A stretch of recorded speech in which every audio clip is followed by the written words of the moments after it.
Maayong adlaw diha kaninyo niining adlaw ang atong content magpasulta. Kay weekend man unya naay available nga pasuhulan ato dayon giapilan. Uban sa akong igsuon ug sa among inahan sa kanunayng panabang, kami nag-apil niini nga pasuhulan. Sila nag-harvest og batong ug ako pod naghakot og hinarbis nga pipino.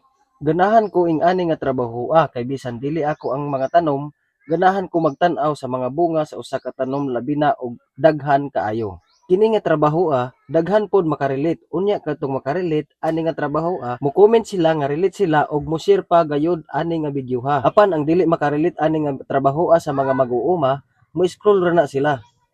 Sayang kaayo ang higayon kung sige ra ta mag-cellphone og maghigdaay magkahapon. Dili nato palabyon sama niini nga higayon kay inig human ani nga trabaho ug naa na tay madawat nga suhol pagkahapon. Ang kanindot pagayod, ang imong pamilya naa na poy makaon ug dili na sila gutomon. Maunang kung may sama niini nga higayon, dili gyud nato palabyon kaysa maghigdaay kita magkahapon. Kay imo man gihuman pagtan-aw ang akong video, i-share na dayon. Kadugay.